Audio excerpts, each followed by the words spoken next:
பேராசிரியரே, ஆரம்பிக்கலாம் பேராசிரியரே. தோழர்களே, தமிழ்நாடு கலை இலக்கிய பெருமன்றம் முன்னெடுத்திருக்கிற மகத்தான இலக்கிய பணியான நாளும் ஒரு கதை சொல்லல் என்கிற தலைப்பின் கீழ் நாம் இணைந்து பயணித்துக் கொண்டிருக்கிறோம் தோழமைகளே, ஆளுமைகளே. அப்படி நம்முடைய கலை இலக்கிய பெருமன்றம் புதுமை பித்தன் தோமுசி ரகுநாதன் அவருடைய சிறுகதையை இணைத்துக் கொண்டு 97வது நாள் நிகழ்வில் புதுமை பித்தனுடைய சித்தி என்கிற கதையை கதை சொல்லியின் வாயிலாக நாம் கேட்க இருக்கிறோம் தோழமைகளே, ஆளுமைகளே. இன்றைக்கு நம்மோடு கதை சொல்லுவதற்காக இணைந்திருக்கக்கூடிய ஆளுமை விழுப்புரம் மாவட்டத்தில் இருக்கக்கூடிய வானூர் வட்டத்தில் இருக்கக்கூடிய பெரம்பை என்கிற பகுதியில் இருக்கக்கூடிய கலை மற்றும் அறிவியல் கல்லூரியுடைய தமிழ் துறையினுடைய பேராசிரியர் பெருமகனார் ஐயா கா பாலகிருஷ்ணன் அவர்கள் இன்றைக்கு நம்மோடு கதை சொல்லல் வாயிலாக இணைந்திருக்கிறார்கள். பெருமைமிகு பேராசிரியர் அவர்கள் பல்வேறு கருத்தரங்கங்கள், பயிலரங்கங்கள், ஆய்வரங்கங்கள் என கட்டுரையாளராக, ஆய்வாளராக, பங்கேற்பாளராக, தலைமையாளராக பெருமை சேர்க்கக்கூடிய நம்முடைய சிறப்புக்குரிய ஆளுமை இலக்கியத்திலும் நல்ல புலமை பெற்ற பெருமகனார் நம்முடைய பேராசிரியர் கா பாலகிருஷ்ணன் ஆவார்கள். அப்படி பெருமை வாய்ந்த பேராசிரியர் அவர்கள் இன்றைக்கு நம்மோடு கதை சொல்லல் வாயிலாக தமிழ்நாடு கலை இலக்கிய பெருமன்றத்தினுடைய பெருமை மிகு நிகழ்வில் இணைந்திருக்கிறார்கள். அவர்களை இந்த அவையின் சார்பாகவும் பொதுச் செயலாளர் சார்பாகவும் தோழமையோடு அழைக்கின்றேன். தோழமையே வருக, கதை தருக. நன்றி ஐயா. இந்நிகழ்வில் கலந்து கொண்டுள்ள அனைத்து அன்பு உள்ளங்களுக்கும் எனது முதற்கண் வணக்கத்தை தெரிவித்துக் கொள்கின்றேன். வீடியோ வர்றதுக்கு வாய்ப்பு இருக்கா?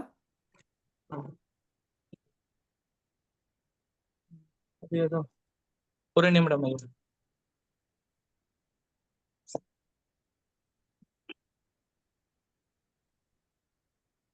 ஏன்னா அது முகநூல் எல்லாம் நேரலையில இருக்கு, அதுக்காண்டிதான்.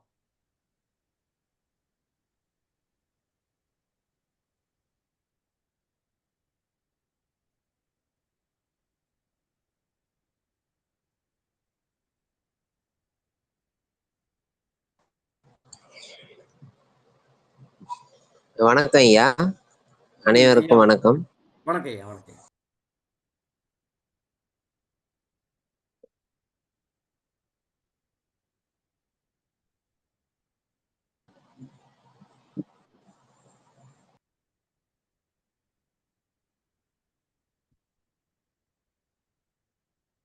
பாலகிருஷ்ணன் ஐயா,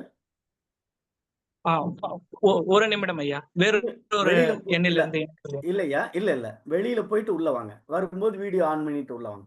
வெளியில க்ளோஸ் பண்ணீங்க, வெளியில போயிட்டு மறுபடியும் உள்ள வாங்க.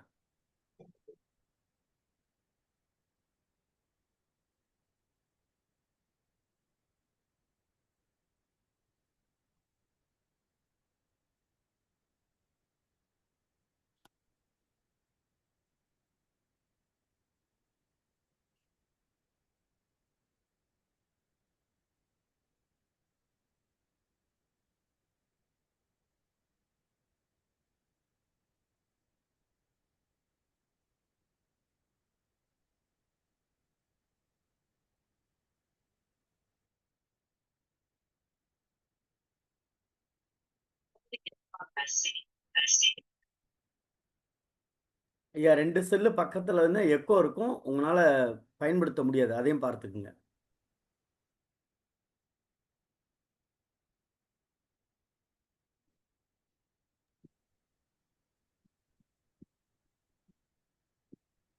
நன்றி பேராசிரியர். கேட்கல, மியூட்ல இருக்கு, மைக் ஆன் பண்ணி விடுங்க.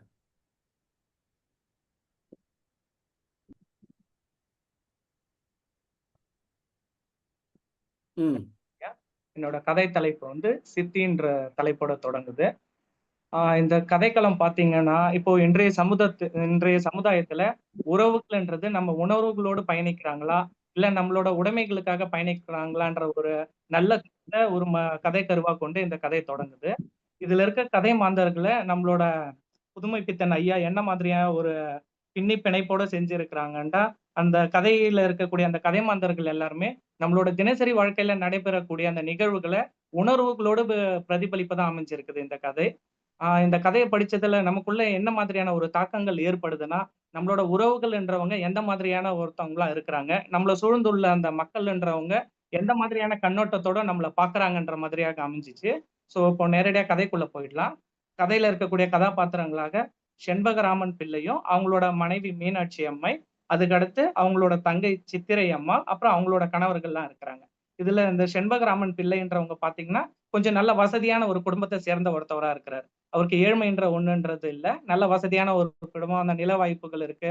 அவருக்கு நிறைய சொத்துக்கள்லாம் இருக்கிற மாதிரியான ஒரு சூழல் இருக்கு. ஆனா அவரோட மனசுல என்ன ஏது தோன்றுச்சுன்னு தெரியல.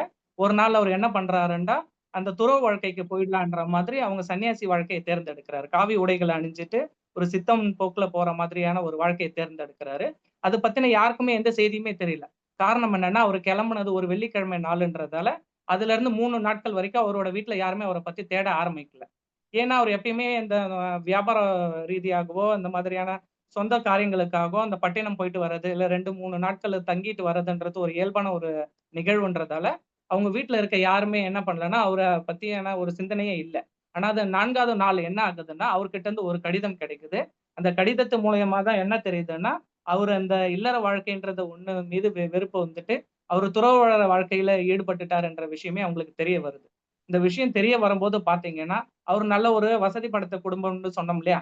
அதுக்கு சான்றா என்ன இருக்குதுன்னா, அவரு 30 கோட்டை விதைப்பாடு வச்சிருக்கிறாரு. அதாவது விதை நெல்லு நம்மளோட பழங்கால முன்னோர்கள் விதைகள சேமித்து வைக்கிறதுக்காக பயன்படுத்தின நல்ல உயரமான அடுக்கல்கள் கொண்ட பானை இருக்கு இல்லையா? அந்த மாதிரி 30 கோட்டைகள்ல என்ன பண்ணியிருக்கிறாங்கன்னா, நிறைய நெல்லு வச்சிருக்கிறாங்க. இல்ல அந்த விதை பயிர்கள வச்சிருக்கிறாங்க. அது மட்டும் இல்லாம, அந்த காலகட்டத்திலேயே ரூ. 3,00,000 தன்னோட வங்கி கணக்குல வச்சிருந்திருக்கிறார். இவ்வளோ வசதியான ஒரு மனிதன் எதற்காக இந்த காவி உடை தரித்து அந்த இல்லற வாழ்க்கை இல்லாம துறவற வாழ்க்கை எதன் மீதும் பற்று இல்லாம போயிட்டாருன்றது தான் இந்த கதையோட தொடக்கமா இருக்கு. இந்த தொடக்கத்த பார்த்த உடனே நமக்குள்ள என்ன தோணும்னா, என்னடா மனுஷன் இவன் அப்படின்ற மாதிரியான இருக்கும். ஏன்னா இந்த நவீன உலகத்துல தேவையான எல்லாமே அவர்கிட்ட இருக்குது. நல்ல ஒரு குடும்பம் இருக்கு, குழந்தைகள் இருக்கிறாங்க, நல்ல ஒரு அன்பான மனைவி இருக்கிறாங்க. அவரோட வாழ்க்கைன்றது ரொம்ப மகிழ்ச்சியான ஒண்ணா தான் இருக்கு. தேவைகள் எல்லாமே தீர்ந்த ஒரு ஆளா இருக்கிறாரு. ஆனா அவரு என்ன பண்றாருன்னா, இது எதுவுமே எனக்கு தேவையில்லன்னு சொல்லிட்டு எல்லாத்தையுமே விட்டுட்டு போறாரு. அப்போ இத பத்தி ஊருக்குள்ள எல்லாரும் என்ன பேசிக்கிறாங்க? அவருக்கு என்ன ஆச்சுன்னே தெரியல. சித்தம் கலங்கி போயிடுச்சு. ஒருவேளை அவரோட மனநிலை பாதிக்கப்பட்டுருச்சுன்னு சொல்லிட்டு, ஊருக்குள்ள இருக்கிற ஒவ்வொருத்தரும் ஒவ்வொரு மாதிரியான விஷயங்கள பத்தி பேசிட்டு இருக்காங்க. ஆனா, அவரு ஏன் அப்படி போனாருன்ற உண்மையான ஒரே ஒரு செய்தி தெரிஞ்ச ஒரு ஆளு யாருன்னா, அவரோட மனைவி தான். அவங்களோட பெயர் வந்து மீனாட்சி அம்மை. சோ அவங்களுக்கு எப்படி அந்த விஷயம் தெரியுதுன்னா, ஏன்னா அவங்க தான் என்ன பண்ணியிருக்கிறாங்க, அவரோட மனைவின்றதால அவரோட பாதி வாழ்க்கைய அவரோட ஒண்ணா வாழ்ந்திருக்கிறாங்க. ஒரே தலையணையில அவங்களோட படுக்கைய பகிர்ந்திருக்கிறாங்க.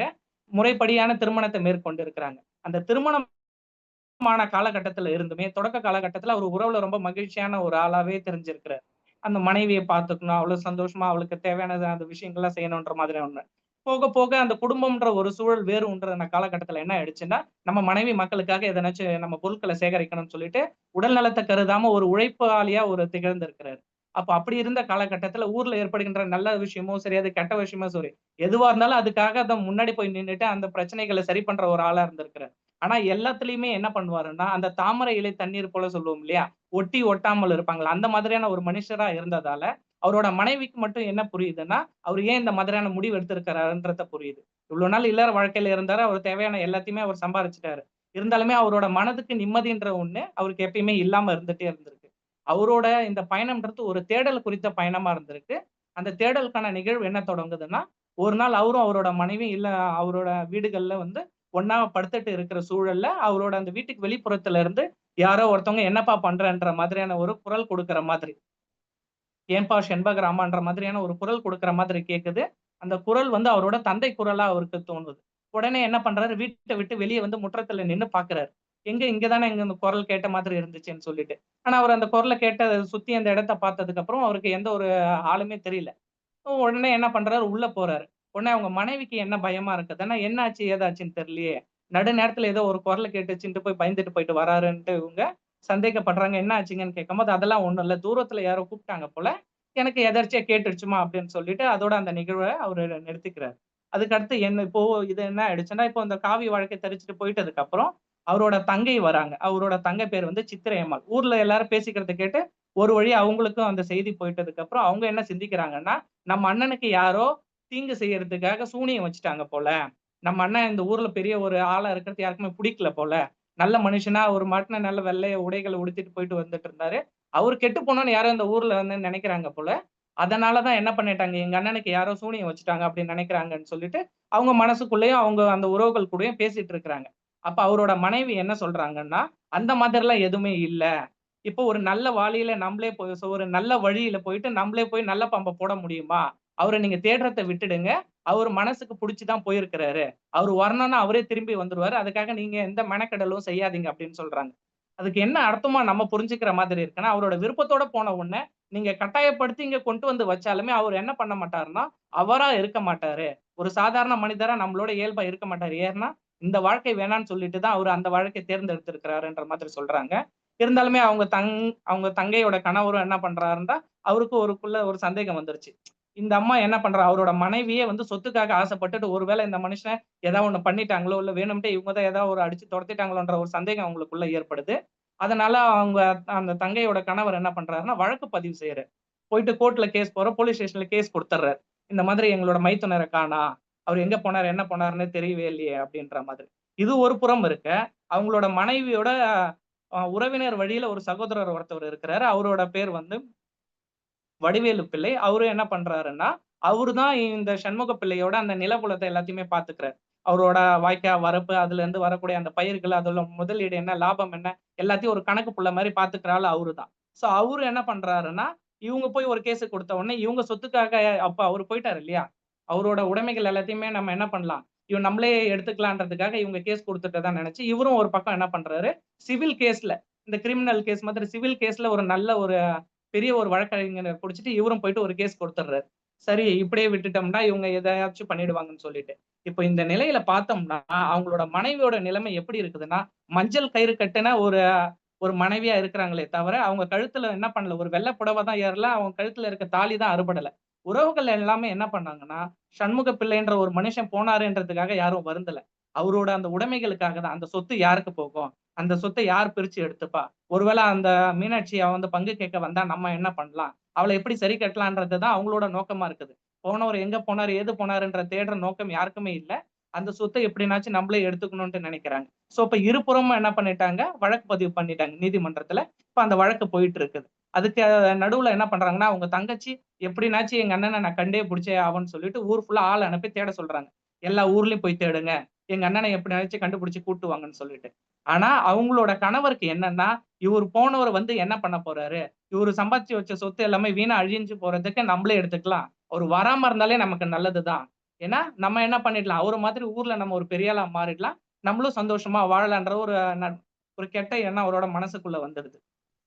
ஆனா இந்த இந்த கதைகளுக்குள்ள எல்லாத்துக்குள்ளுமே அவரு என்ன பண்ணாருன்னா, இந்த எந்த சந்தோஷமும் அவருக்கு இல்லவே இல்ல. நமக்கு அந்த பணம் கிணம் எதுவுமே தேவையில்லன்னு சொல்லிட்டு தனியா போனாரு இல்லையா? அவரு ரொம்ப மன மகிழ்ச்சியா இருக்காரு. எப்படா இப்பதான் நான் என்ன பண்ணிடுறேன், ஒரு நிம்மதியான காத்த சுவாசிக்கிற மாதிரியான ஒரு மன மகிழ்ச்சியில இருக்கிறாரு. எனக்கு எந்த ஒரு பிக்கல் புடுங்கலுமே இல்ல. யாரும் என்ன என்ன என்ன பண்ண முடியாது. எந்த கேள்விகளும் கேட்க முடியாது. இதுக்கப்புறம் நான் எடுக்கிற முடிவுகள் எல்லாமே சுயமான முடிவுகள். அது என்னையே சாருன்ற மாதிரியான ஒரு மன மகிழ்ச்சியோட அவர் போயிட்டு இருக்கிறாரு. அப்பயுமே என்ன ஆகுதுன்னா, அப்பா செண்பகராமான்ற மாரியான திரும்பவும் அந்த குரல் கேட்குது. அவரு என்ன அந்த குரல் சொல்லிட்டு, அந்த குரல எங்க இருக்கு? எங்கருந்து கேட்குது? யார் நம்மள கூப்பிடுறா? ஒருவேள சாமி தான் நம்மள கூப்பிடுதா? ஆனா இந்த குரல் நம்மளோட அப்பாவோட குரல் மாதிரி இருக்கேன்னு சொல்லிட்டு, அத பத்தியே சிந்திச்சுட்டு இருக்காரு. அத பத்தி சிந்திச்சுட்டு அவர் மாட்டும் நடக்க ஆரம்பிச்சாரு. இருட்டுல எங்க நடந்து போறாருன்ட்டே தெரியல. அவரோட கால் தடம் எப்படி போகுதோ அதுக்கேத்த மாதிரி போயிட்டே இருக்கிறார்.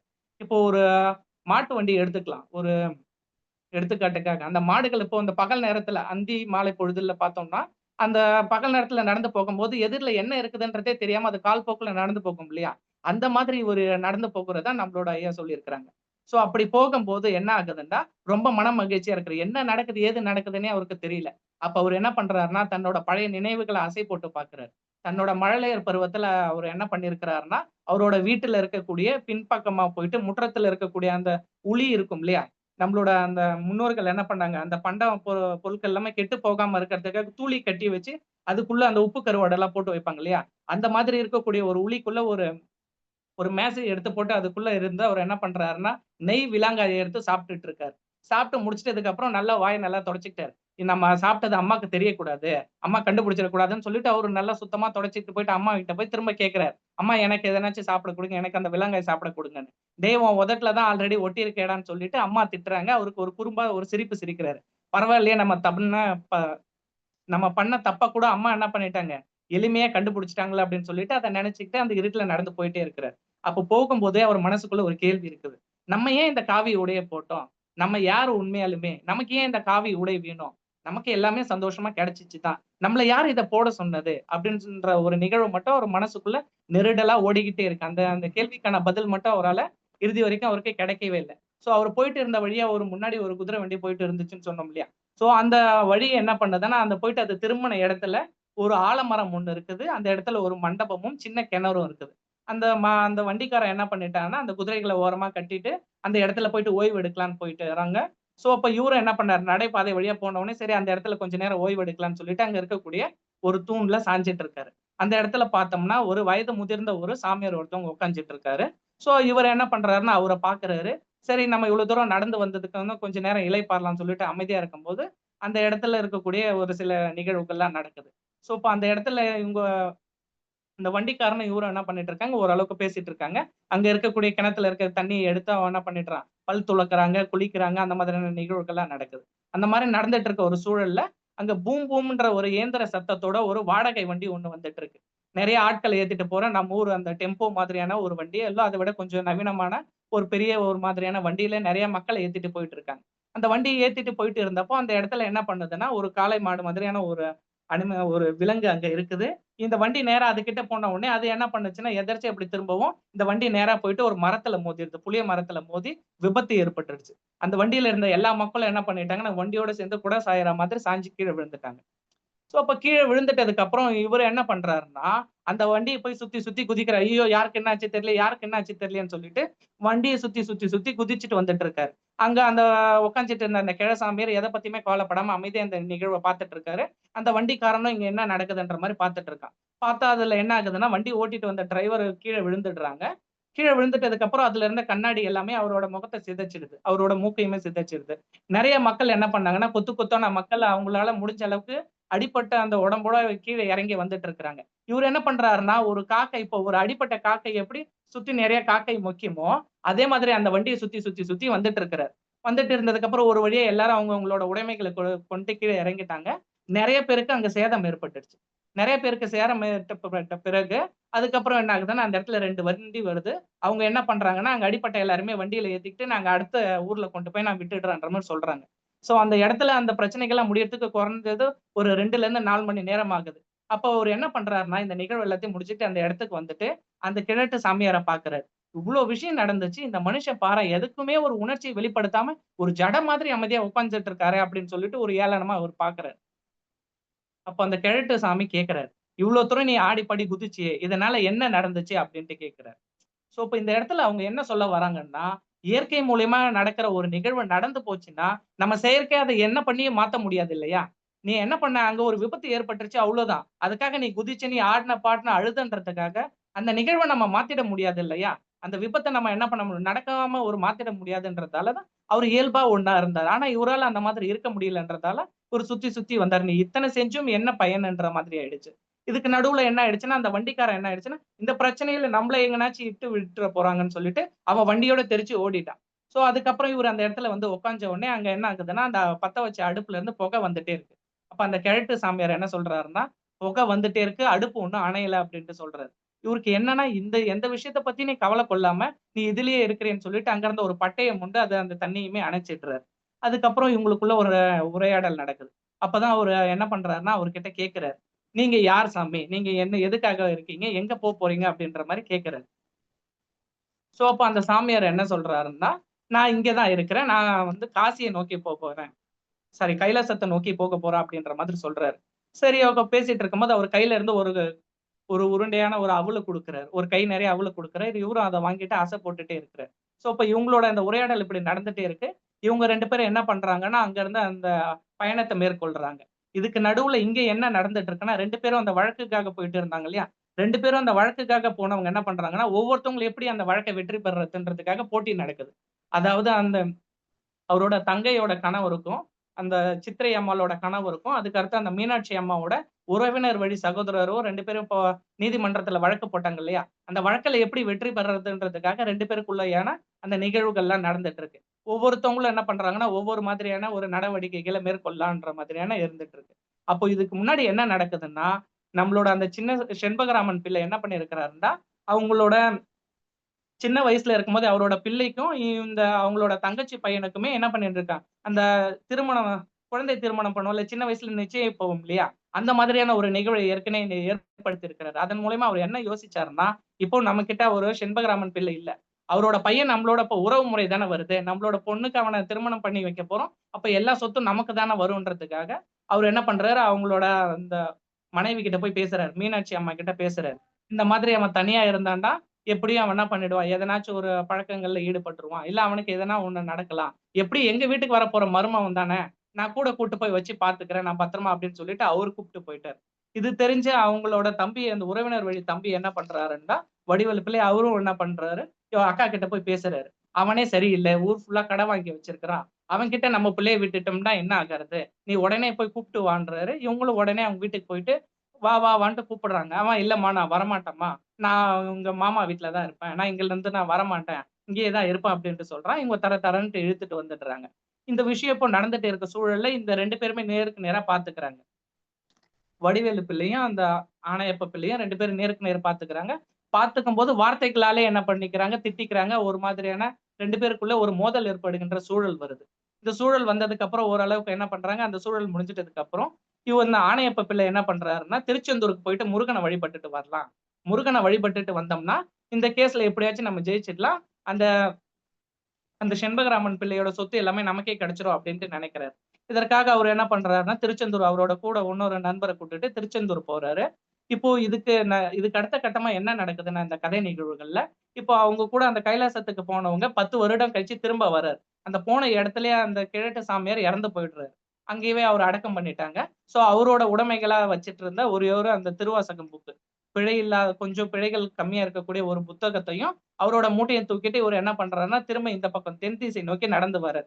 அப்போதான் அவரோட சிந்தனை என்னவா இருக்குன்னா, நம்ம தொடக்கத்துல இந்த காவிய உடைய தரிச்சப்போ நம்ம கிட்ட மகிழ்ச்சி அதிகமா இருந்துச்சு, இந்த மகிழ்ச்சி இப்போ நம்ம கிட்ட இல்ல, நம்ம ஏன் இதற்காக இந்த காவிய உடைய தரிச்சோன்றதும் தெரியல, மனசு ஒரு சஞ்சலத்துக்கு உள்ளாகுது, எதன் மீதும் ஒரு பற்று இல்லாம இருந்தது. இன்னைக்கு என்ன ஆகுதுன்னா, ஏன் இதை நம்ம செஞ்சோம், இதனால நமக்கு என்ன நடந்துச்சுன்றது எந்த ஒரு ஒரு புரிதலுமே அவருக்கு இல்லாம இருந்துச்சு.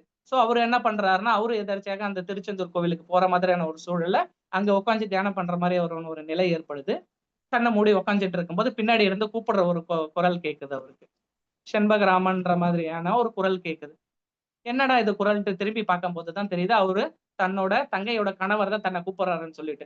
பார்த்துட்டதுக்கு அப்புறம், நீங்க எப்படி இருக்கீங்க மாமா, நீங்க உங்களை பார்த்து ரொம்ப நாள் ஆச்சு, எங்க போனீங்க வந்தீங்க, என்ன ஆச்சுன்னு தெரியலையே, ஏன் இப்படி பண்ணிட்டீங்க, என் கூடவே வந்துருங்க அப்படின்ட்டு சொல்றாரு. உடனே அவர் கேட்கிறாரு, ஊர்ல எல்லாருமே நலமா, என்னோட மனைவி எல்லாம் நலமா, அவங்களுக்கு என்ன, நல்லா தான் இருக்கிறாங்க, நான் சொல்றது நைட்டுக்கு இப்போ நான் சொல்றதையும் கேட்டுக்கிறாங்க, அவங்களோட தம்பி சொல்றதையும் கேட்டுக்கிறாங்க, தினசரி அவங்களோட மனநிலைன்றது மாறிக்கிட்டே இருக்குது, நீங்க கஷ்டப்பட்டு உழைச்சு சேர்த்த சொத்து எல்லாமே ஊர்ல இருக்கிறவங்க எல்லாம் சாப்பிட்டு போற மாதிரியான ஒரு நிலைமை ஏற்பட்டுருச்சு, நான் தான் அதை கட்டி காப்பாத்தணும்னு நினைக்கிறேன், நீங்க என் கையோட என் கூட வந்துருங்க, நான் எல்லாத்தையுமே பாத்துக்கிறேன்ற மாதிரி சொல்றான். இவருக்கு இப்போ ஏற்கனவே அவர் என்ன மனநிலை ஒரு சரியில்லாத மாதிரி இருந்துச்சு, ஏன் இந்த காவிய உடைய நம்ம தரிச்சோம், எதற்காக இதை நம்ம செஞ்சோன்ற ஒரு மனநிலையில இருந்தவர், சரி வா போகுன்ற மாதிரியான அவர் கூடவே கிளம்பி போறாரு.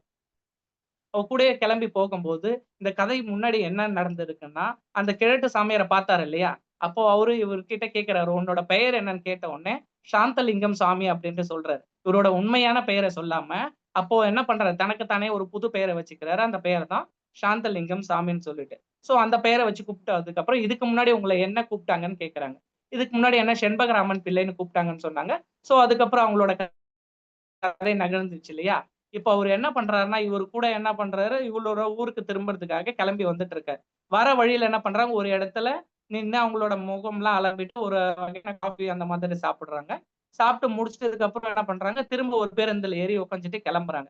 பேருந்துல ஏறி உட்காந்துட்டு கிளம்பும்போது, இந்த இந்த செண்பகம் செண்பகம் பிள்ளை சொன்னோம் இல்லையா, அவங்க பக்கத்துல இன்னொரு வயதான ஆள் ஒருத்தர் உட்கார்ந்துருக்காரு. சாமி உங்களை எனக்கு நல்லா தெரியுமே, இல்லையப்பா உன்னை பார்த்த மாதிரி எனக்கு ஞாபகம் இல்ல, நீங்க யாருன்ட்டு கேட்கும்போது, நீங்க சாந்தலிங்கம் சாமி தானே, நான் உங்களை பார்த்திருக்கேன் அப்படின்ட்டு சொல்றாரு. அம்மா நீங்க பார்த்தது உண்மைதான், ஆனா அந்த சாந்தலிங்கம் சுவாமி இப்போ இல்ல, அவரு அடக்கம் பண்ணிட்டாங்க அப்படின்ட்டு அவரு சொல்றாரு. எப்போ அடக்கம் பண்ணாங்கன்னா, சுமார் 4 மணி நேரத்துக்கு முன்னாடி தான் அவரு அடக்கம் ஆனாரு அப்படின்னு சொல்றாரு. ஏன்னா இவரு தொடக்கத்துல செண்பகம் பிள்ளையா இருந்தாரு. அந்த வாழ்க்கை பிடிக்காம தான் அவர் என்ன பண்ணாருன்னா, துறவு வாழ்க்கைக்கு போகணுன்றது எல்லாத்தையும் துறந்துட்டு மகிழ்ச்சியான ஒரு வாழ்க்கை தொடங்கணும்னு சொல்லிட்டு துறவு வாழ்க்கைக்கு போயிட்டாரு. ஆனா அந்த துறவு வாழ்க்கையிலையும் என்ன பண்ணிட்டாருன்னா, ஒரு விருப்பு வெறுப்பு இல்லாம திரும்பவும் அவரோட இயல்பு வாழ்க்கைக்கு திரும்புறதால தனக்குத்தானே சூட்டிக்கிட்ட அந்த சாந்தலிங்கம் சாமின்ற பெயரையே அவர் என்ன பண்ணிட்டாரு, இப்ப அடக்கம் பண்ணிட்டாரு. அப்போ இந்த இந்த கதை மூலியமா நம்ம என்ன தெரிஞ்சுக்கிறோம்னா, மனித மனம்ன்றது ஒரு கிணறு போல அப்படின்ட்டு சொல்லியிருக்கிறாரு. மனித மனம் ஏன் அத கிணறா ஒரு ஒப்புமைப்படுத்தியிருக்கிறார்னா, அதுல இருக்கக்கூடிய நீரோட அளவுன்றது குறையாம வந்துட்டே இருக்குல்ல. மனிதனோட மனதுக்கு ஆசைன்றதுக்கு ஒரு அளவே இல்லாம இருக்கு. எவ்வளவுதான் செல்வங்கள் இருந்தாலும் அந்த செல்வங்கள் வேண்டான்னு தான் துறவு வாழ்க்கைக்கு போனோம். ஆனா அந்த துறவு வாழ்க்கையில அவருக்கு மகிழ்ச்சின்ற ஒண்ணு கிடைக்கவே இல்ல. அப்போ அந்த மனிதனுக்கு மகிழ்ச்சின்றது ஏதேனும் ஒரு பொருள் மீது நிலையான ஒண்ணா இல்லாம, இந்த மாதிரியான ஒரு சூழல் இருக்குதுன்றத ஒரு வெளிப்படுத்தணுன்றதாக இந்த கதை அமைஞ்சிருக்கு. இதுல அமைஞ்சிருக்கிற பாத்திரங்கள் எல்லாமே பார்த்தீங்கன்னா, ஒவ்வொன்னும் உறவுகள் முறைகள் தான். ஆனா அந்த உறவு முறைகளுக்குள்ள இருக்கக்கூடிய அந்த ஊடல்கள்ன்றது வந்து, அது உரிமைகளுக்காக இருக்குது பெரும்பாலும். அவங்களோட உடைமைகளுக்காகவும் இருக்குது. உடைமைகள்ன்றது பார்த்தீங்கன்னா, தன்னால சுயமா சம்பாதிச்சு முன்னேறணும்ன்ட்டு யாருமே நினைக்க மாட்றாங்க. சுயநலவாதிகளா தான் இருக்கிறாங்க. சோ, இப்ப உறவுகளும் நம்மளோட சுற்றங்களும் என்னதுவா இருக்குன்னா, நம்மளோட உணர்வுகள புரிஞ்சுக்காம, நம்ம கிட்ட இருக்கக்கூடிய உடைமைகள எப்படி அடையலான்றதோட ஒரு கருத்தோட இருக்கிறாங்க. ஆனா மனிதன் என்ன பண்றான்னா, இந்த இந்த செண்பக பிள்ளைன்ற செண்பகராமன் பிள்ளை, இது எல்லாமே தேவையில்லன்ட்டு தான் துறவு வாழ்க்கைக்கு போனாரு. இதனால நமக்கு இன்பம்ன்ற ஒண்ணே கிடையவே இல்ல. நம்ம மன மகிழ்ச்சியே இல்ல. நம்மள எப்பயுமே ஒரு குரல் நம்மள கூப்பிட்டுட்டே இருக்கிற மாதிரி இருக்கு. அந்த குரல் யார் தான் நம்ம தெரிஞ்சுக்கணும். அது ஒருவேளை இறைவன் தானா? இல்ல நம்மளோட தந்தை தானா? எதனால நம்மள அவங்க கூப்பிட்டுட்டு இருக்காங்க? ஒருவேளை அவங்களோட நம்மள ஐக்கியமாக சொல்றாங்களான்ற மாதிரியான ஒரு சிந்தனையோட அவர் உள்ள போனாரு. ஆனா வெளிய வரும்போது என்ன ஆகுதுன்னா, அந்த துறவு வாழ்க்கை எனக்கு வேண்டாம். திரும்ப நான் இந்த வாழ்க்கைக்கு உள்ளேவே போறேன்னு சொல்லிட்டு தனக்கு தானே சூட்டிக்கிட்ட அந்த பெயரையுமே சாந்தலிங்கம் சாமின்ற பெயரையுமே நான் அடக்கம் பண்ணிட்டேன். 4 மணி நேரத்துக்கு முன்பு தான் அவரு அடக்கம் செய்யப்பட்டாருன்ற மாதிரியான ஒரு கருத்தோட இந்த கதை முடியுது.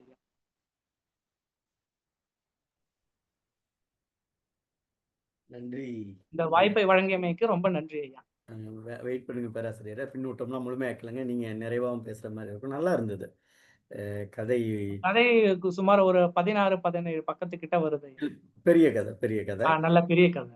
ஆமா. பெரிய கதை. நீங்க நல்லா கதைய உள்வாங்கிட்டீங்க. உள்வாங்கிட்டு உங்க போக்குல இப்ப சமீபமா ஒரு ஒரு 4, 5 நாளாவே கதைய அ ஒரு நேற்றைய தினம் பேராசிரியர் அவங்க கதைய உள்வாங்கிட்டு சொன்னாங்க. அதுக்கு முன்னாடிலாம் வாசிப்பு மாரியே இருந்தது. ஆனா, பேராசிரியர் முழுமையாக நீங்கள் உள்வாங்கிக் கொண்டு, உங்களுடைய நடையில் அந்த கதையை எளிமையாக கடத்தி இருக்கிறீர்கள். கடைசியில நிறைவு பகுதியில கூட "மனம் ஒரு கிணறு" அப்படிங்கிற அந்த ஒப்பீடெல்லாம் நல்லாருக்கு. வாழ்த்துக்கள். பின்னூட்டம் நன்றி என்னன்னு ஐயா. பார்த்துட்டு அப்புறம் நிறைவு பகுதிக்கு போகும்.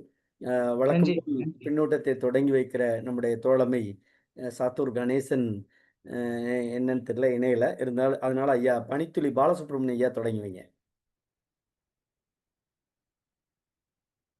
அனைவருக்கும் வணக்கம்.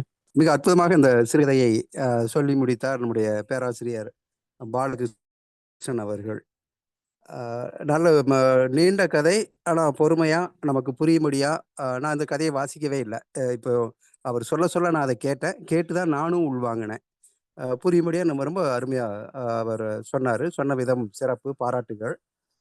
இந்த கதையில அந்த சித்தி அப்படிங்கிற தலைப்பை பார்த்தோன்னே ஏதோ சித்தப்பா ஒய்ஃபு சித்தி அப்படின்னு, மனைவி சித்தி அப்படிங்கிற மாதிரி நான் யோசித்தேன். அப்புறம் கதைய அவர் சொல்ல சொல்ல அதனுடைய விளக்கம் எனக்கு புரிஞ்சுது. அந்த சித்தி அப்படிங்கிற சொல்லுக்கு என்ன அப்படின்னா, ஆன்மீகத்துல பொறுத்தவரையில சொல்றது, இந்த கூடு விட்டு கூடு பாய்தல் அப்படிங்கிற ஒரு வித்தை மிக ஆரம்ப காலத்துல இருந்ததாக சொல்லப்படுது. அந்த கூடு விட்டு கூடு பாய்தல் அதுதான் சித்தி அப்படிங்கிற மாதிரி அவங்க சொல்றாங்க. புராணங்கள்ல அது சொல்லப்படுது. ஆனா இங்க இவரும் கூடு விட்டு தான் கூடு பாய்றாரு. ஆனா உயிர் இன்னொரு உடம்போடு சேர்வது அப்படிங்கிற மாதிரியான அந்த கூடு விட்டு பாய்தல் இல்ல. இவர் மனதில் ஏற்பட்ட ஏதோ ஒரு பாதிப்பு காரணமா. ஏன்னா, எப்பவுமே பணம் நிறைய இருந்தாலும் குழப்பம்தான். பணமே இல்லாம வறுமையில இருந்தாலும் குழப்பம்தான். ஆனா, அதை எப்படி ஒரு குடும்பத் தலைவன் புரிந்து கொண்டு திறம்பட கையாள முற்படுகிறானோ, அப்பதான் அந்த குடும்பம் மிகச்சிறந்த குடும்பமா இருக்கும். அது ஏழையோ, பணக்காரனோ யாரா இருந்தாலும் சரி. இங்க இந்த செண்பகராமன் பிள்ளை அவர் மிகப்பெரிய பணக்காரர். ஊர்ல ஒரு செல்வந்தர். எல்லோராலும் போற்றப்படக்கூடியவர். ஆனா, அவருக்குள்ளேயும் ஒரு குழப்பம், மனக்கலக்கம் ஏதோ ஒண்ணு தோணுது. அவருக்கு பின்புலமாக ஏதோ ஒரு குரல். அது சில சமயங்கள்ல பல பேருக்கு அது தோணும். யாரோ நம்ம பின்னாடி இருந்து கூப்பிடுறாங்க, நம்ம இயக்குறாங்க அப்படிங்கிற மாதிரியான ஒரு ஒரு நிலை அ எல்லாருக்குமே சில சமயங்கள்ல அது வரும். அந்த நிலையில இவர் வந்து தன்னை துறவியாக போகணும் அப்படிங்கிற மாதிரியான ஒரு உள்ளுந்துதல் ஏற்படுது. அதனால அவர்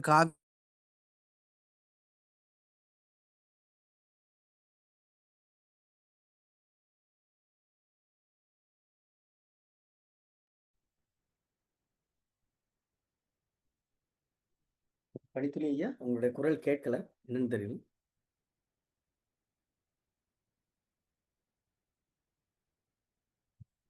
பணித்துளி ஐயா, பணித்துளி பாலசுப்ரமணியன் ஐயா.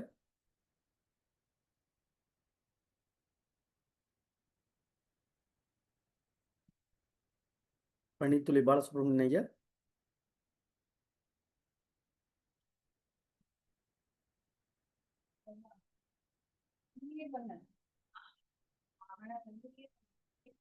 சரி ஐயா, இணையிற வரையும் நம்முடைய நவநீத கிருஷ்ணன் தோழர். வணக்கம், அனைவருக்கும் வணக்கம். இன்னைக்கு கதை சொன்ன பேராசிரியர் நம்ம பாலகிருஷ்ணன் அருமையாக சொன்னாங்க. அவர் சொன்ன மாதிரி கதையை நல்லா அவர் சொன்ன மாதிரி உள்வாங்கி நம்ம எப்படி கதையை சொல்லணும்னா ஜனங்களுக்கு கேட்பவர்களுக்கு நல்லா இருக்க மாதிரி சொன்னாங்க. உண்மையிலேயே நமக்கு புத்தகத்தில் படித்தாலும் நம்ம ஒரு கதை சொல்லி சொல்லும்போது அதோடைய தான் இன்னும் கொஞ்சம் நம்ம முழுமையாக புரியுது. இது ஒரே ஒரு செண்பராம் பிள்ளையை சுற்றி நடக்கிற கதை தான். ஆனால் அவர் வசதியாக தான் இருக்கார், பிள்ளை ஒட்டியாளர் இருக்கார், நல்லா சொத்துலாம் இருக்குது. பட்டு அவங்க ஒரு நேரம் போனோன்னா ஒரு மாதிரி காய் வேஸ்ட்டு கட்டிட்டு கிளம்புற மாதிரி சூழ்நிலை இதுங்கிறதுக்கு வலுவான காரணங்கள் இல்லை. ஆனால் அந்த அந்த அந்த அந்த காலத்தில் நடந்ததில் இந்த மாதிரி இருக்க முடியாது. எங்கள் ஊர்லேயும் பெரியவங்களாம் இந்த மாதிரி நான் கேள்விப்பட்டிருக்கேன். வீட்டில் வந்து இப்போ பொம்பளையால் மட்டும் இருப்பாங்க, வீட்டுக்காரர் இருக்க மாட்டேருக்காட்டன்னா அப்புறம் எங்கேயோ போயிட்டார் வச்சாருன்னு சொல்லி ஒரு 2 குடும்பம் 3 குடும்பம் பார்த்துருக்கேன். ஒரு சிலர் நான் அவரை திருச்செந்தூரில் பார்த்துருக்கேன், அங்கே திருத்தணியில் பார்த்துருக்கேன்லாம் சொல்லுவாங்க. அந்த மாதிரி காலகட்டம் போல் இருக்குது. அதனால் அதே மாதிரி இவர் வந்து போயிடுறாரு. இவர் போகிறத பற்றி முதல்ல வந்து பொம்பளையால் அவ்வளோவா மாதிரி தெரில. அதுக்கான வலுவான காரணங்கள் பின்னால் இருக்கும்னு நினைக்கிறேன்.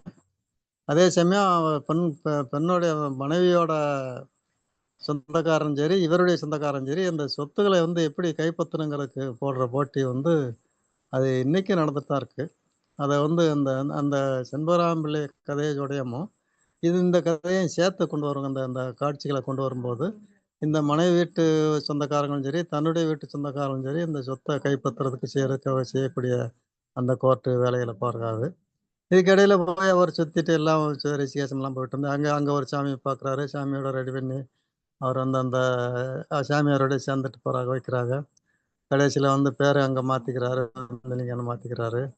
எல்லாமே மாற்றி இருந்தாலும் பல வீடு கடைசியில் அங்கிட்டு சுற்றி கடைசியில் வந்து திருச்செந்தூர் வந்து சேர்ந்துடுறாரு. திருச்செந்தூர் வரும்போது இவங்க பார்க்கும்போது வரும்போது அந்த ஒரு சின்ன ஒரு சாமியாரும் பார்க்குறான்னு அவங்கள நான் திருத்தணியில் இங்கே சிதம்பரத்தில் பார்த்தோம்லன்னு சாந்தினிங்கமான இருக்கும்போது, அதே சமயம் இங்கே அதே மாதிரி இவங்க சொந்தக்காரங்க போய் பார்க்கும்போது தான் அந்த திருப்பு முனை ஏற்பட்டு ஒரு பழைய வீடு வர்றாங்க. அவர் சொன்ன மாதிரி முதல்ல அந்த செண்பகராமன் அவங்க அப்பாவை யாரோ கூப்பிட்ற மாதிரி, அது ஒருவேளை அவர் ஏற்கனவே நம்ம கதை சொல்லி சொன்ன மாதிரி இந்த மாதிரி பெரியவ கூப்பிட்டானா ஒருவேளை அப்பா கூப்பிட்றா செய்கிறானா ஒருவேளை நமக்கு தான் மேலே வந்து கூப்பிட்றா அவ்வளோக்கன்ட்டு அந்த சிந்தனை இருக்குமோன்ட்டு அவர் கொஞ்சம் பேர் அவர் சொன்னப்புறம் கதை சொல்லி சொன்னப்புறம் அந்த ஒரு கோணத்துலையும் பார்க்க வேண்டியிருக்கு. அந்த வகையில் நான் அது மாதிரி சித்தினவுன்னு அந்த மாதிரி அந்த கதை தான் நினச்சேன். பிறகு அதான் சித்தம் போக்கு சிவம்போக்குன்னு அந்த சித்திங்கிற தலைப்பில் அந்த கதை எழுதியிருக்காரு.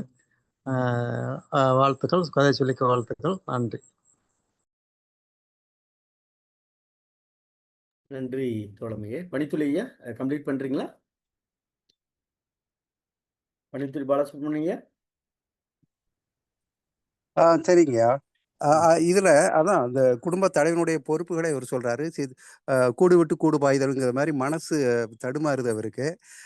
கடைசியா அவர் வந்து இந்த சாந்தலிங்கம் அப்படிங்கிற பேர்ல என்னதான் சந்நியாசம் பெற்றாலும் கூட பெறுவதற்காக அவர் முயற்சி பண்ணா கூட அதுல இருந்து வர முடியலை. ஏன்னா குழந்தைகள் பற்று அப்படிங்கிறது அந்த பற்றுல இருந்து அவரால் நீங்கவும் முடியலை. அந்த ஆணையப்ப பிள்ளை வந்து திருச்செந்தூர் முருகனை வழிபட வரும்போது தான் இவரை கூப்பிடுறாரு. யாரை? அந்த செண்பகராம பிள்ளையை கூப்பிடுறாரு.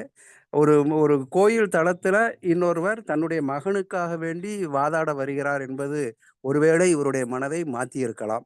அதனாலதான் தன்னுடைய சகோதரியின் கணவன் தான் அந்த ஆணையப்ப பிள்ளை.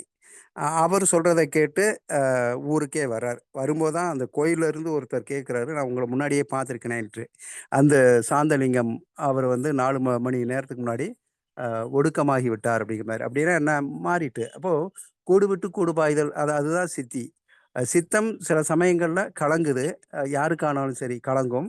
அந்த சித்தம் தெளிவடையக்கூடிய காலமும் வரும் என்பதனாலோ என்னவோ தெரியல, புதுமை பித்தன் அவர்கள் இந்த சிறுகதைக்கு சித்தி என்ற பெயரை வைத்தார். கூடு விட்டு கூடு பாய்தல் தான்.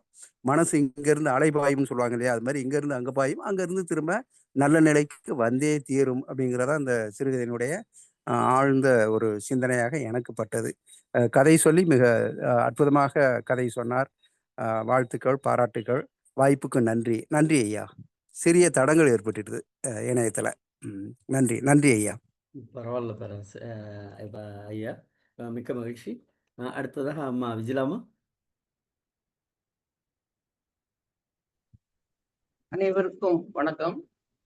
இன்றைய கதை சொல்லி பாலசுப்ரமணியம் அவர்கள் மிகச்சிறப்பாக கதை சொன்னார். பொதுவாக கதையை உள்வாங்கி அந்த கதாபாத்திரங்கள் என்ன உறவு முறை, என்ன காரணமாக அந்த அந்த கதைக்கு உள்ள புதிந்து இருக்கக்கூடிய அந்த உண்மையை புரிந்து மிகச்சிறப்பாக அழகாக சொன்னார். அவருக்கு முதலில் என்னுடைய வாழ்த்துக்கள். சித்தின் தலைப்பை பார்த்த உடனே பணித்திலே ஐயா சொன்ன மாதிரி நானும் அப்படிதான் நினைச்சேன். முதல்ல சித்தப்பாவின் மனைவி அப்படின்னு தான் நினைச்சேன் நான். அப்புறம் கதையை உள்வாங்கி போயிட்டு இருக்கும்போது தான் தெரிஞ்சது இந்த சித்தி நிலையை அடைதல், முக்தி நிலையை அடைதல்ங்கிற மாதிரி. இவரு பெரும் செல்வந்தரா இருக்கிறாரு செண்பகராம். அவரே சிரிச்சுக்கிட்டே தான் காவி அடிச்சுக்கிறாரு. கால் விட்ட திசையில போறாரு. எதுக்கு போகணும் அப்படின்னு என்ன தோணுச்சுன்னா, ஒரு மனிதன் வெற்றி அடைந்து அதனுடைய அது செல்வம் திரட்டி அந்த வெற்றியாக கூட இருக்கலாம், இல்லைன்னா புகழினுடைய உச்சி அந்த நிலைக்கு போகும் பொழுது ஒரு சேச்சுரேஷன் பாயிண்ட் மேல போன பிறகு ஒரு டிக்ளைன், அப்படியே ஒரு இறங்கு நிலை, அது இயல்பாக நடந்துவிடுன்னு சொல்றாங்க. இல்லைன்னா சில நிலையில போன பிறகு இதுக்கப்புறம் நமக்கு வாழ்க்கையில என்ன இருக்கு, எல்லாத்தையும் நம்ம அடைஞ்சிட்டோம் அப்படின்னு ஒரு மாறுபட்ட சிந்தனை வரும் பொழுது அவர் எடுத்துக்கொண்ட ஒரு முடிவுதான் இந்த சித்தி நிலைக்கு அடைகிறாரு. அவரு நம்ம ஏன் ஒரு சாமியாரா போகக்கூடாது, நடக்கும்போது வீட்டை விட்டு வெளியே போகும்போதே கால் விட்ட திசையில் நடந்தார். துணை காரணமாக துன்பமோ தீட்சையோ அவரை உந்தி தள்ளவில்லை, எதுவுமே உந்தி தள்ளல. இன்னொன்னு, அவருடைய பின்புலம் எப்படி இருக்குது அப்படின்னு காட்டுறாங்க. 30 கோட்டை விதைப்பாடு இருக்குது. 1944 எழுதப்பட்ட கதை. அப்பவே 3 லட்சம் பணம் வங்கியில டெபாசிட் இருக்குது. அப்படி இருந்தும் அவர் பாத்தீங்கன்னா அந்த நிலைக்கு நடந்து போறாரு. வெளியே போகும்போது அவர் அந்த வீட்டை விட்டு வெளியே கிளம்பி போயிட்டாலும் திடீர்னு ஒரு நிலையில அவர் யோசிக்கிறாரு, நாம் ஏன் இந்த காவியை போட்டுக்கொள்ள வேண்டும் அப்படின்னு ஒரு நிலைக்கு மாறுறாரு. 2 இடத்துக்கும் நம்ம போறது சரிதானா அப்படிங்கிறதுக்கு மனம் அவருக்கு இங்கேயும் அங்கேயும் ஊசலாடி கொண்டுட்டே இருக்குது. அப்புறம் அங்க போய் ஒரு சாமியாரை பாக்குறாரு. அந்த வண்டிக்காரன் பார்த்து பேசும்போது அந்த வண்டி எதிரில் வரும்போது அவரை பழையபடி அவர் அந்த பண்ணையார் நிலைக்கு போயிடுறாரு. ஏல இந்த பட்டை எப்படி போடு அப்படின்னு அதிகாரம் செய்யதான் அவருக்கு மனசு தோணுது. அப்போ அவர் ஆண்டியா மாறிட்டாரு. ஒரு துறவியா மாறின நிலையில அவரு அந்த வேஷம் தான் சொல்லணும். ஒரு காவி அடைஞ்சிட்டு தான் வெளியே போன பிறகும் அந்த உடை மாற்றி நம்ம ஒரு துறவியா போறோம்னு மனம் மாறி ஒரு 12 மணி நேரம் தான் கடந்திருக்கு. இருந்தாலும் அவருக்கு அந்த அதிகார வாசனை போகல. அதனாலதான் ஏல அந்த பட்டையை எப்படி போடு அப்படின்னு அதிகாரம் பண்றாரு. உடனே அந்த வண்டிக்காரர் பதில் சொல்றாரு, என்ன சாமி ஏல ஓலைங்கிறீங்க, ஓலை பட்டையில இருக்கும் அப்படிங்கிறாரு. அவர் கிண்டலா பதில் சொல்றாரு, ஓலை என்பது இந்த பனை ஓலை, அந்த பட்டையில இருக்கும் அப்படின்னு கிண்டலா பதில் சொல்றாரு. சோ இப்படி அவருக்கு 2 மனநிலை மாறிட்டே இருக்கிறாரு. அப்புறம் அந்த ஒரு சிறிய விபத்து மாதிரி ஒண்ணு நடந்திருக்கும் போது அந்த துறவியை பார்க்கும்போது அவரு அசையாம உட்கார்ந்துருக்கதை பார்த்து, அந்த கிழட்டு சாமின்னு சொல்லியிருக்காங்க அவரை, அவருக்கு என்ன இப்படி உட்கார்ந்துருக்கிறாரு கல் நெஞ்சக்காரர் அப்படின்னு சொல்லி அந்த துறவி தன்மையை வெறுத்துடுறாரு. வெறுத்துட்டு அவர்கிட்ட எதிர்த்து கேட்கிற மாதிரி ஒரு மனநிலைக்கு போறாரு. இப்படி மனநிலை மாறிக்கிட்டே இருக்குது அவருக்கு. அப்புறம் அந்த பின்புலம் அவங்க 2 குடும்பத்தாருடைய அவருடைய மனைவி சாருடைய குடும்பத்தின் அவங்க வழக்கு போடுறது அது ஒரு சைட்ல போயிட்டு இருந்தாலும் இவருடைய மனநிலையே நான் பாக்குறேன் எப்படி மாறி மாறி போயிட்டு இருக்குது. அப்புறம் அவர் சாந்தலிங்க சுவாமின்னு பேர் வச்சிருக்கிறாரு. அவருக்கு ஒரு காலகட்டத்துல அவருக்கு ஒரு சிரிப்பு வருது. இந்த கிழட்டு சாமி சிரித்ததில் தமக்கு சாந்தலிங்கம் என்று பெயரிட்டு கொண்டதை கண்டு கிழட்டு சாமி சிரித்ததில் அர்த்த புஷ்டி இருப்பதாகவே இப்போதும் அவருக்கு பட்டது அப்படின்னு அவரு தன்னை நோக்கி சிரித்த ஒரு எண்ணம் தான் வருது. அப்புறம் கோயில் போறாரு. 10 ஆண்டுகள் கழிஞ்சிருது. திருச்செந்தூர் கோயில்ல அவருடைய மனைவியினுடைய கணவர் அவரை மீட் பண்றாரு. அப்ப பாக்குறாரு ஆணையப்ப பிள்ளைவார். அவர் சொல்லும்போது வீட்டுக்கு வாங்க அவதான் அப்படின்னு கூப்பிடும் போது நான் இந்த வேஷத்துல வீட்டுப்படியை மிதிக்கலாமா அப்படின்னு ஒரு எண்ணம் தோணுது. அடுத்து கொஞ்ச நேரத்துல என்ன சொல்றாரு, எனக்கு எது குடும்பம், எனக்கு எது குட்டி, நான் ஒரு ஆண்டி அப்படிங்கிறாரு. அப்புறம் அந்த பயணித்து போய் கொஞ்ச நேரத்துல இந்த ஜென்மத்துல நான் சாந்தலிங்கமாவே ஆக மாட்டேன் போல இருக்கே அப்படிங்கிறாரு. அவரு சில சமயத்தில் சாந்தலிங்க சாமியாகவும், சில சமயத்துல வந்து செண்பக பிள்ளையாகவுமே மாறிட்டு இருக்கிறாரு. ஒரு காஃபி குடிச்ச உடனே 10 வருஷத்துக்கு பிறகு அது வந்து உடம்புல வந்து ஒரு புழுக்கத்தையும், புலங்காயத்தையும் அப்படி கிளப்புது. அப்படி இருக்கிற சமயத்துல தான் பயணத்துல ஒருத்தர் கேட்கிறாரு, சாமி உங்கள சிலம்பரத்துல சிலம்பரம்னு குடுக்கும்போது சிதம்பரமா அப்படின்னு நினைச்சேன். அடுத்த வரியில உங்கள பொத்தாமரை குளத்துல பார்த்தோமே அப்படிங்கிறாரு. சிதம்பரத்துல பொற்றாமரை குளம் இருந்த மாரி தெரியல எனக்கு. அப்போ எதுக்காக அந்த மாரி சிலம்பரம் அப்படிங்கிற அந்த ஊரை குறிப்பிட்டிருக்கிறாரு? பொற்றாமரை குளத்த வேற எங்கேயும் இருக்கலாமோ என்னவோ தெரியல. அப்படி கேட்கிறாரு. கேட்ட உடனே இவரு பழைய நிலைக்கு வந்துடுறாரு. அவரு சாந்தலிங்க சாமி ஒடுக்கமாயிட்டாரு. எனக்கு அவரை தெரியும் அப்படின்னு சொல்லிக்கிறாரு. அப்போ ஒரு ஒரு துறவியா போறேன்னா அவரே ஒரு முன்னெடுத்து வெளியே போறாரு. 10 ஆண்டு கழிஞ்சிருச்சு. அப்புறமும் திருப்பி வீட்டுக்கு வரும்பொழுது அவரு செண்பகராமா தான் வீட்டுக்குள்ளதான் வாராரு. அவர் இறந்து போயிட்டாருங்கிற மாதிரி காட்டுறாரு. ரொம்ப அருமையான கதை. ரொம்ப அழகா எழுதியிருக்கிறாரு. வாய்ப்புக்கு நன்றி. நன்றி தோழமையே. மிக்க மகிழ்ச்சி. வேற யாராவது பின்னூட்டம் சொல்றீங்களா? மங்கையர்கரசி இருக்கீங்க, கனி இருக்கீங்க. வேற யாரும் சொல்றதுன்னா சொல்லுங்க. இல்லைன்னா நன்றி தோழமையில. சிவசுப்பிரமணியன் தோழர். அன்பான தோழர்கள் அனைவருக்கும் வணக்கம். எனக்கு இன்னைக்கு இந்த கதையை வாசிக்கிறதுக்கு கால அவகாசம் இல்லை. ஆனால் அதை போக்கிவிட்டார் இந்த பேராசிரியர் பாலகிருஷ்ணன். கதையை அவ்வளவு தெள்ள தெளிவாக மிக இயல்பாக நல்லா சொன்னார். நல்லா புரியும்படியா சொல்லி முடிச்சிட்டார். அவருக்கு பாராட்டுகளும் வாழ்த்துக்களும். அதாவது புதுமைப்பித்தன் சொல்லியிருக்கிறத சொன்னார். மனித மனம் ஒரு கிணறு. பிறகு அந்த ஒரு விபத்து நேரும் போது, ஒரு காக்கைக்கு விபத்து நேரும் போது எல்லா காக்கைகளும் வந்து சுத்தி நின்றுக்கிடும் அப்படிங்கிறதெல்லாம் ஒரு ஊமையை சொன்னாரு. ஒரு விபத்து நடக்கும்போது அவரு சாந்தலிங்கம் அப்படின்னு பேரை வச்சுக்கிட்டாரு, மாத்திக்கிட்டாரு செண்பகராமன் பிள்ளை. அவரை மாதிரி இருக்கக்கூடாது, அந்த சாமியார் மாதிரியும் இருக்கக்கூடாது. அங்க விபத்தில் இங்க உள்ளானவங்களுக்கு முதலுதவி செய்யதான் பார்க்கணும்.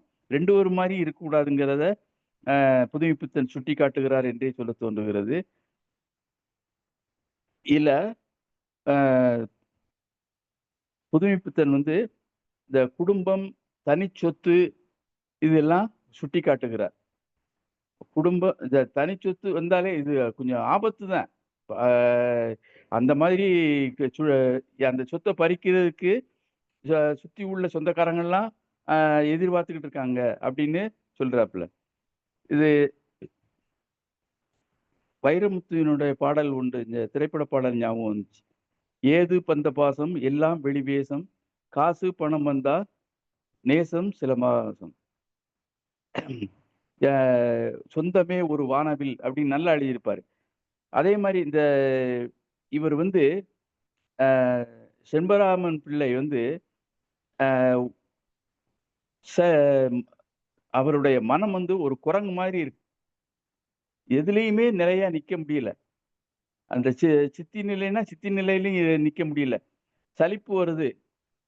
இல்லறத்திலிருந்து சலிப்பு வருது, துறவரத்துக்கு போறாரு, துறவரம் சலிப்பாயிருது, பழையபடி இல்லறத்துக்கு வந்துடுறாரு.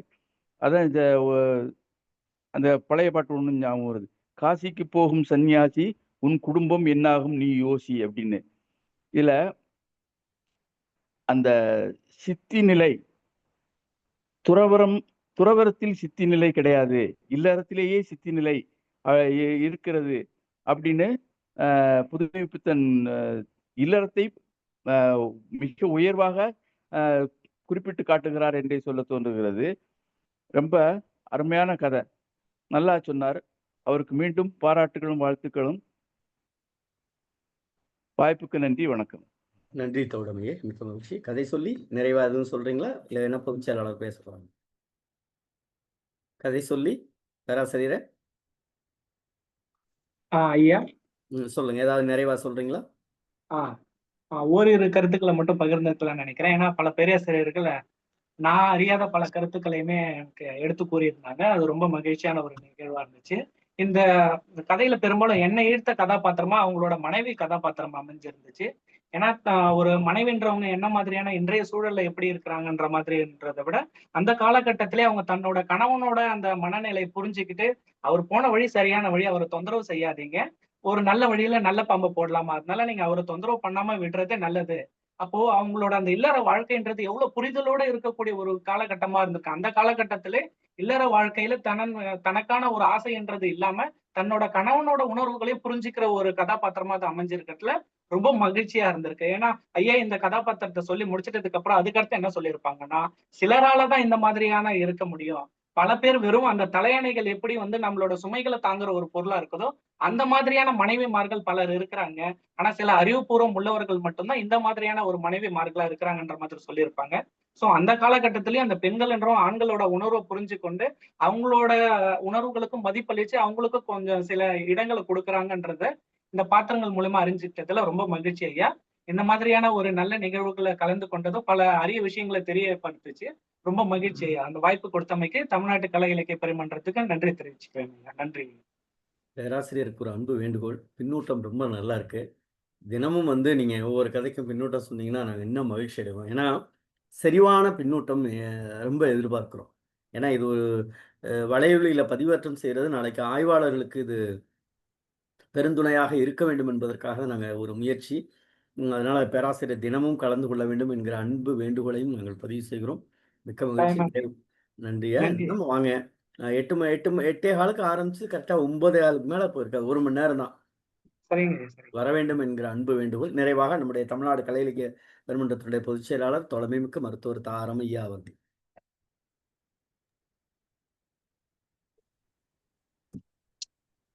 தோழர்கள் அனைவருக்கும் வணக்கம்.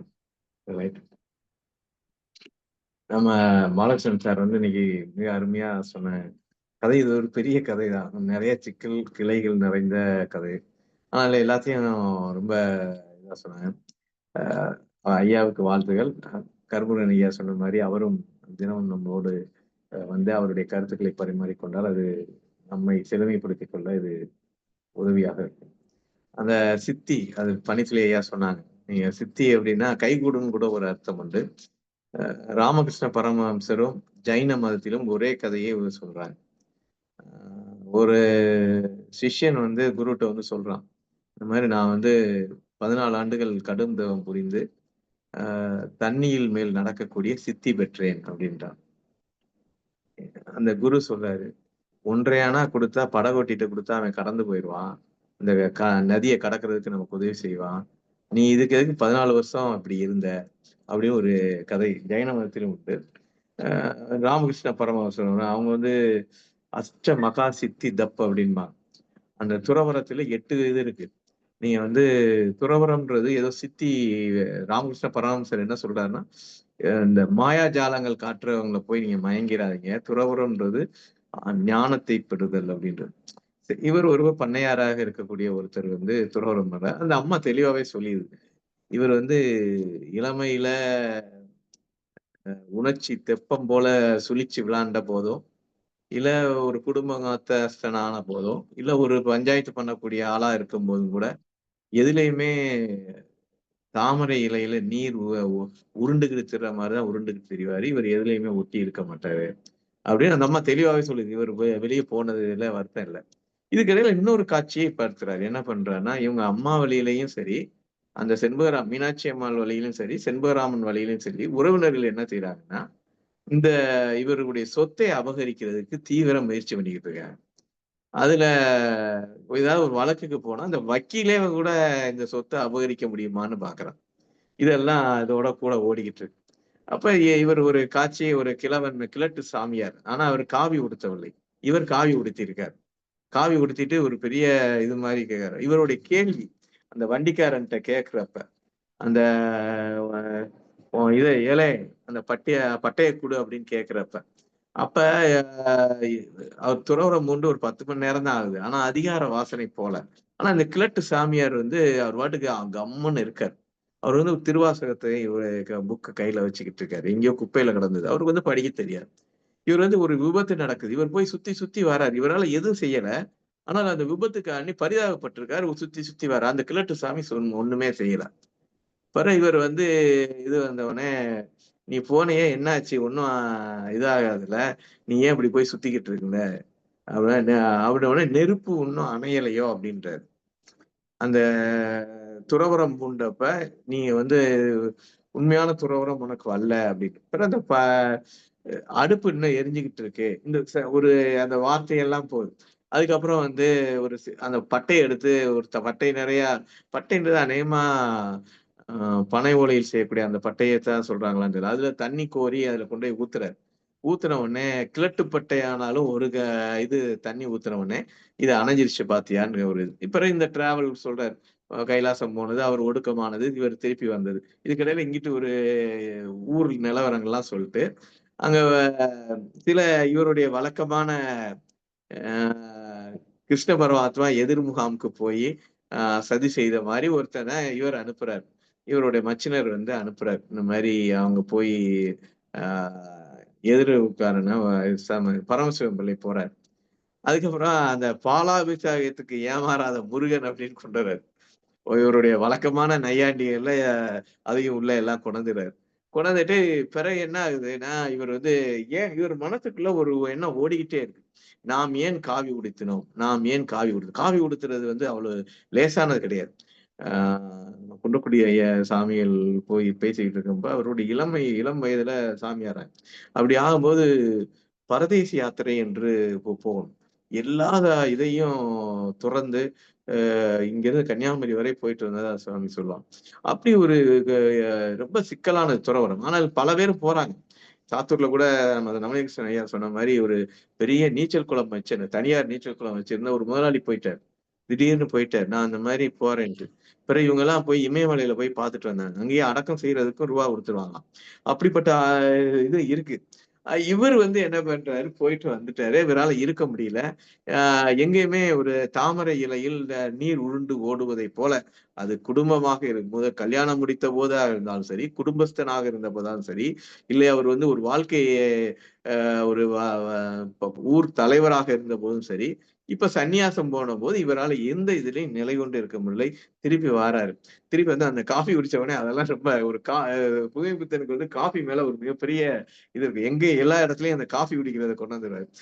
அது குடிச்ச உடனே 10 வருஷத்துக்கு முன்னாடி உள்ள புத்துணர்ச்சி இதெல்லாம் வருதாம். மீனாட்சி எங்க எப்படி இருக்கான்னு கேட்பார். துறவரம் கொண்டவர் ஏன் மீனாட்சி எப்படி இருக்குன்னு கேட்கிறோம். அப்ப ஒருத்தர் வந்து இடையில பார்த்து ஒரு துறவி இன்னொரு உங்களை நான் வந்து பொற்றாமரை குளத்துல பார்த்தனே அப்படின்னு சொன்ன உடனே அது வந்து இந்த சாந்தலிங்கம்ன்ற பேரையும் அருமையா வச்சிருக்காரு. ஒரு துறவரம் உண்டதுனால செண்பகராமனுக்கு என்ன சொல்றது, நம்ம சாந்த உருவமா ஆகிட்டோம், அதனால நமக்கு வந்து சாந்தலிங்கம்னு பேர் வைக்காரு. ஆனா அந்த கிழவை வந்து சிரிக்கிறான். அப்ப அந்த கிழவை சிரிக்கிறது இன்னும் இவருக்குள்ள ஓடிக்கிட்டே இருக்கு. இப்ப இந்த துறவி கேட்டவனே சாந்தலிங்கம் அடக்கமாயிட்டாரு அப்படின்னு. இப்ப அடக்கமாயி 4 மணி நேரம் ஆச்சுன்னு சொல்றாரு. ஏன்னா இப்பதான் இவர் வந்து துறவரத்தை விட்டுட்டு வீட்டுக்கு வரணுன்றாரு. அப்ப இந்த சித்திகளாக செஞ்சு என கை கூடக்கூடிய காரியங்கள்லாம் செஞ்சுக்கிட்டு இருக்க வேண்டியதுல இந்த உண்மையான துறவுன்றது ஒரு ஞானம் தான். ஞானத்தை தேடிய ஒரு பயணம் தான் அது வந்து. அது இல்லாமல் ஒரு ஜமீன்தார் துறவரம் இந்த காவி உடுத்தினால் எப்படி இருக்கும்ன்றதுக்கான மிக அருமையான சித்தரிப்பு. ரொம்ப புதுமைப்பித்தன் அவர் உரிய நையாண்டி. வண்டி போன போக்கில் மாடு போன போக்கில் வண்டி போகியது, மனசு போன போக்கில் நடந்தார்.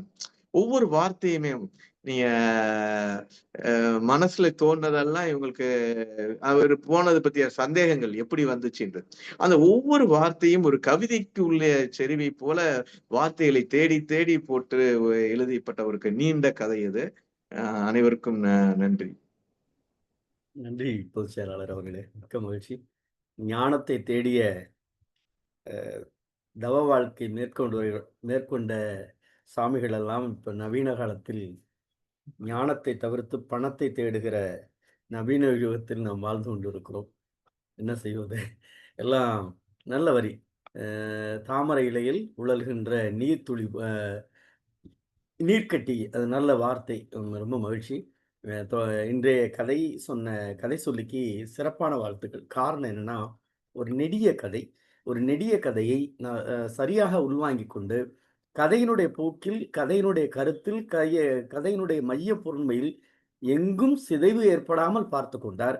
அவை மட்டுமல்லாது எல்லோரும் பின்னூட்டம் சொல்லிய பிறகு அவர் சொல்லிய பின்னூட்டம் மேலும் செறிவாக இருந்தது என்கிற மகிழ்ச்சியை நாம் இந்த தளத்தில் பதிவு செய்ததில் மகிழ்ச்சி அடைகிறோம். அதற்காக இன்றைய கதை சொல்லிக்கு தமிழ்நாடு கலை இலக்கிய பெருமன்றத்தின் சார்பாக வாழ்த்தை தெரிவித்துக் கொள்கிறோம். இந்த கதையை சொல்லி அறிமுகப்படுத்திய பேராசிரியர் புனிதவதி அம்மா அவர்களுக்கும் நெஞ்சம் நிறைந்த பாராட்டுக்களை பதிவு செய்கிறோம். அதேபோல் இன்றைய தினம் பின்னூட்டத்தால் பெருமை சேர்த்த ஆளுமைகள் அத்துணை பேருக்கும் நம்முடைய பொதுச் செயலாளர் உள்ளிட்ட அவைக்கும் நன்றிகளை